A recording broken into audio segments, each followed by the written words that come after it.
आपकी और मेरी शर्ट काफी हद तक मिलती जुलती है। Yes sir. कहाँ से ली भाई? दिल्ली से ही लिया सर। कहाँ से? दिल्ली से, चोर दिल्ली बाजार में से। कहाँ से? चोर बाजार। मेरी ऐसी एक शर्ट चोरी भी हो गई थी।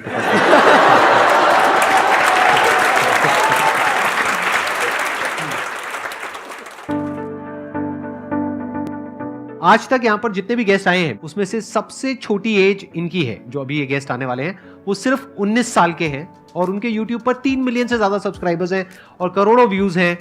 तो please give an energetic and warm welcome to the one and only Deepak Dahiya.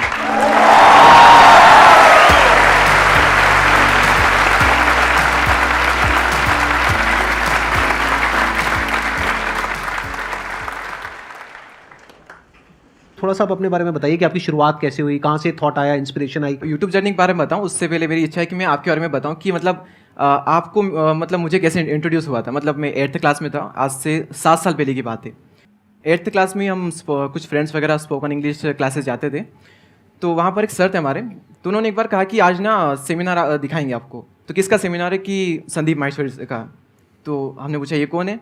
तो उन्होंने ये नहीं बताया कि ये मोटिवेशनल स्पीकर है या कोई बिजनेसमैन है। उन्होंने सिर्फ एक ही लाइन कही कि वो बंदा है जो मुर्दे में भी जान डाल दे।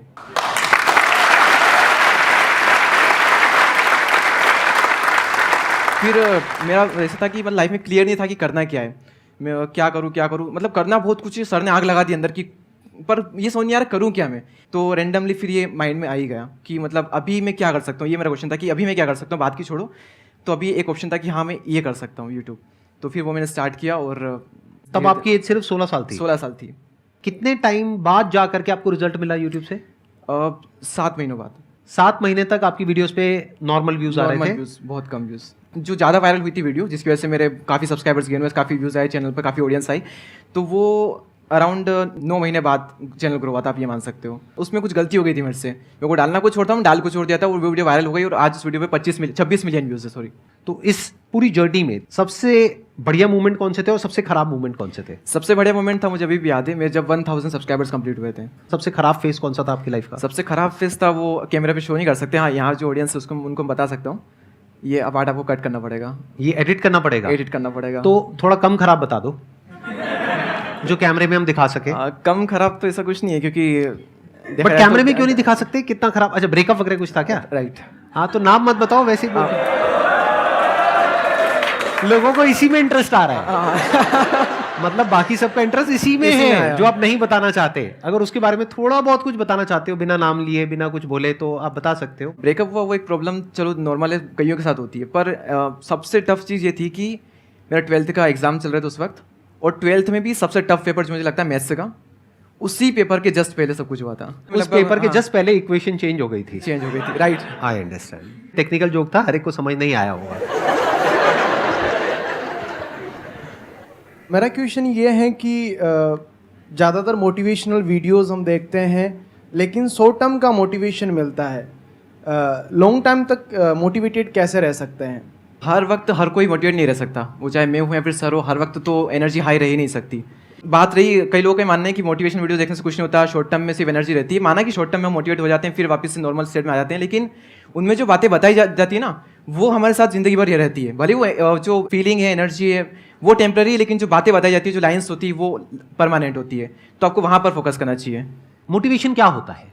एक होता है मोटिवेशन कि मैं यहाँ पर स्टेज पे खड़ा हो जाऊँ, या अपनी कोई वीडियो मेरी आप देख रहे हो जहाँ पे मैं पूरी एनर्जी के साथ आपको कुछ बोल रहा हूँ, आपको गूज़बम्स आ रहे हैं, रोंगटे खड़े हो गए हैं, जोश आ गया है, ये हो गया, उसको आप मोटिवेशन बोल सकते हो।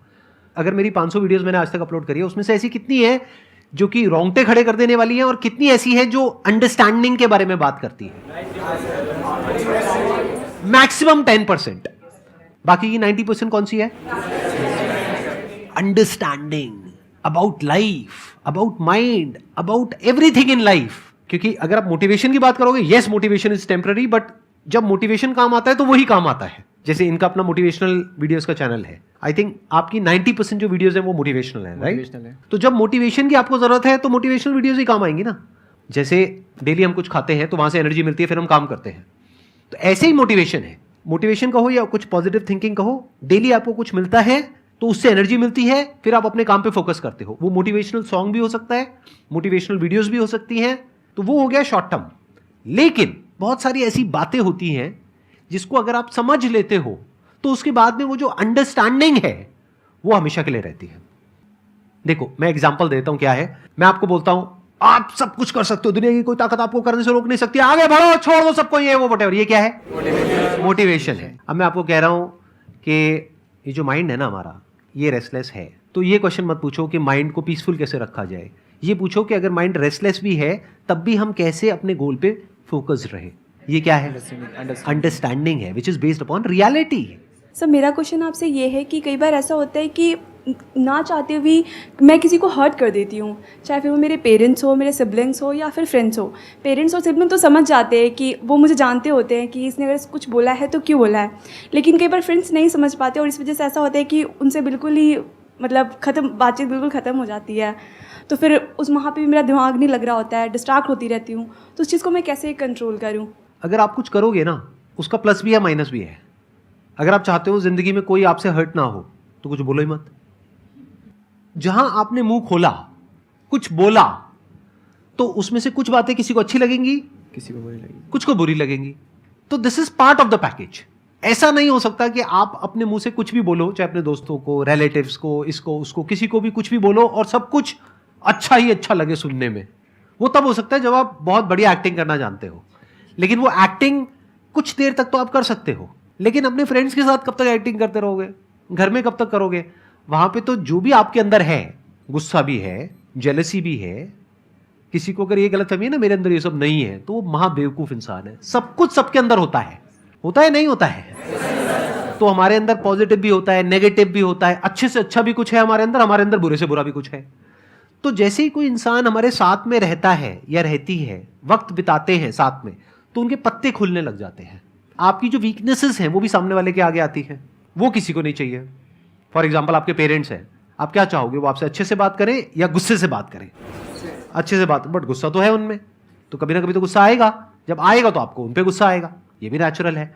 तो इस बात को अच्छे से समझ लो कि लाइफ में जब भी कुछ करोगे तो वहां पे सक्सेस फेलियर रहेगा ही रहेगा, पॉजिटिव नेगेटिव रहेगा ही रहेगा, अच्छाई बुराई रहेगी, लव भी मिलेगा, हेट भी मिलेगा, सेम इंसान से मिलेगा लाइफ के अलग अलग फेजेस में। आज आपको लगेगा इससे बढ़िया तो कोई इंसान ही नहीं, आपको लग रहा है अरे वाह क्या बात है, मेरी तो किस्मत खुल गई है। वो अगले दिन आप कह रहे हैं कहाँ फंस गया, ये कहाँ किन चक्रों में पड़ गया, अकेला ही अच्छा था, अकेली अच्छी थी, व्हाटएवर, राइट? ये पार्ट ऑफ लाइफ है। तो इन बातों को धीरे धीरे जैसे जैसे हमारी एज बढ़ती है तो हमको ये बातें समझ आने लग जाती है। इन अदर वर्ड्स, इस प्रॉब्लम का जो सोल्यूशन है वो क्या है कि आपके पास में कंस्ट्रक्टिव कोई गोल होना चाहिए लाइफ में, जिसकी तरफ आप आगे बढ़ते ही चले जा रहे हो। ये सब जो चीजें हैं ना फिर इतना असर नहीं करेगी। अगर आप वेले हो, खाली हो, तो ये सब चीजें आपको बहुत तंग करेगी। दीपक सर, मेरा क्वेश्चन आपसे है कि like when you were in 12th, so unlike us you thought that आपको यूट्यूब में जाना है and you did it. 11th में, हाँ। So do I am also in my CA finals, so मेरे को भी लाइक उसके साथ कुछ करना है, बट पता नहीं चलता कि like what to do. So like आपको जैसे अपना यूट्यूब कैसे मिला, मेरे को वो पूछना है आपसे, like how you ended up with YouTube. वही मैंने बताया था ना कि 11th चल रही है क्लास, लेकिन इसके साथ साथ मुझे कुछ ना कुछ करना है। जैसे पढ़ाई में ठीक ठाक भी, ऐसा नहीं कि उसको पूरी तरह से छोड़ दिया, तो कुछ ना कुछ करना है। तो एक ही ऑप्शन लग रहा था कि हम यही कर सकते हो, इसके अलावा और कहीं जाकर कुछ तो कर नहीं सकता, क्योंकि स्कूल वहीं पर तो वहीं पर रहना है। तो वही ऑप्शन था, कुछ ना कुछ करना था। कुछ करने की जो आग होती है ना अंदर, वही आपसे कुछ ना कुछ करवा ही लेगी और अंदर से निकल के आएगा एक न दिन कि हाँ मुझे ये करना है। अभी पता नहीं होता हमें कि क्या करूँ, लेकिन जब होता है ना अंदर से, तो कुछ ना कुछ कहीं ना कहीं से ऐसा निकल करके आएगा, फाइनल मिलेगा कि हाँ मैं इसके लिए बनाऊँ, ऐसा होगा। सर हमारा ये क्वेश्चन है कि कई बारी हम न्यूट्रल नहीं रह सकते लाइफ में, कि हमें कोई सिचुएशन संभालनी है, लेकिन हम कितनी कोशिश कर लें वो उल्टी ही होती जा रही है, मतलब छूटता ही जा रहा है कुछ ना कुछ, और वो हमारे जो आसपास सराउंडिंग है, हमारे लोग हैं, उनको अफेक्ट कर रही है और हम कुछ भी नहीं कर पा रहे उसमें। सर हम क्या करें उस वक्त? कई बार कुछ ना करना ही सॉल्यूशन होता है। टाइम के साथ साथ वो चीज़ अपने आप हील हो जाती है। जैसे फॉर एग्जांपल आपके यहाँ पे मान लो कुछ चोट लग गई, अब आपको खुजली हो रही है, उसको खुजाओगे तो क्या होगा? जख्म और गहरा हो जाएगा। तो अब सोल्यूशन क्या है? कुछ करना या कुछ ना करना? कुछ ना करना। कुछ सिचुएशंस ऐसी होती है जब आपको समझ आ जाता है कि करने से वो सिचुएशन और बिगड़ेगी, यानी खुजली हो रही है, जितना खुजाओगे और जख्म गहरा होता जाएगा और वो और टाइम लेगा। तो आपको क्या करना है ताकि आपका ध्यान उस खुजली की तरफ ना जाए? कोई और काम करो, बिजी रहो। खाली बैठे रहोगे तो सारा दिमाग में वही चलता रहेगा, दर्द हो रहा है जी, ये हो रहा है जी, वो हो रहा है जी। अरे हो रहा है तो हो रहा है, पार्ट ऑफ लाइफ है। सर मेरे एक बेसिक क्वेश्चन में आपके दोनों के लर्निंग फेज सीखना चाहता हूँ, चीज़ कि ये जो थॉट होता है, जो मन होता है, वो पहली बार जब कोई विचार हमारे मन में आता है, फिर क्या होता है कि हम उसमें उलझते चले जाते हैं। फिर ये हमें काफ़ी टाइम के बाद रियलाइज़ होता है कि हम काफ़ी टाइम से अपना दे चुके हैं, लेकिन वो गलतियाँ पता नहीं चलती है। सर इससे कैसे बचा जाए कि पहला थॉट क्या था, वो जहाँ से हमने स्टार्ट किया था, और 1 घंटे 2 घंटे बाद जहाँ पे हमने अपना थॉट खत्म किया, पता नहीं चलता है कि हमने लगभग 2 घंटे का समय अपने सोचने में निकाल दिया है। सर उससे कैसे बचा जाए, जो बहुत ज़्यादा टाइम इसमें हमारा चला जाता है। तो ये थॉट है फालतू या फिर कुछ काम का थॉट है? नहीं, काम का। पहला थॉट आया कि जैसे क्रिएटिविटी लेके कि हाँ मुझे ये काम करना है, हाँ। वो मैंने सोचा। फिर उसके बाद उसी थॉट में जैसे चेन बनती चली जाती है, उसके बाद ये, उसके बाद ये, उसके बाद इसके बाद ये, 3 से 4 घंटे इसमें निकल जाते हैं। या कभी कभी सोचते रहते, पता नहीं चलता कि हमने स्टार्टिंग कहाँ से की थी सोचने तो की। ये तो सही है ना, अगर सही के बारे में सोच रहे हैं तो और सोचो, कुछ नया मिलेगा। अगर कुछ भी इन्वेंशन होता है तो ऐसे ही तो होता है, सोच करके ही होता है, और थिंकिंग से ही होता है। नेगेटिव थिंकिंग बुरी है और थिंकिंग बुरी नहीं है। अगर तो आप अपने माइंड में जाकर के फंस रहे हो, यानी कि आप फंस गए हो 1 घंटे तक और कुछ भी नहीं निकला उसमें से, तो वो थिंकिंग बेकार है, किसी काम के लिए टाइम वेस्ट हो गया है। आप क्या कर सकते हो, पेपर पेन लेकर के करो अपना जो भी आपको करना है। माइंड मैपिंग करना सीखो, मैंने अपने कई सेशंस में अलग अलग बोला है। हाँ। ये बहुत पावरफुल टूल है कि माइंड जिस तरीके से हमारा सोचता है ना, उसको आप पेपर पे कन्वर्ट करो, पेपर पे लिखो कि जो भी आप करना चाहते हो उसको सेंटर में लिखो, फिर उसकी ब्रांचेस निकलेंगी, फिर उसकी सब ब्रांचेस निकलेंगी।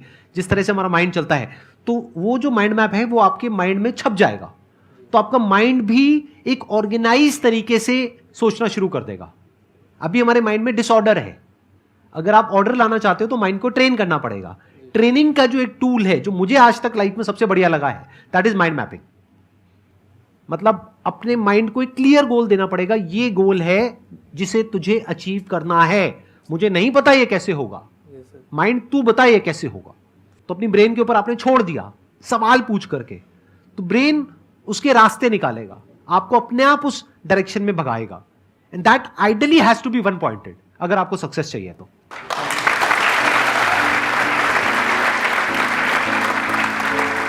Thank you so much for coming. Thank you so much ji.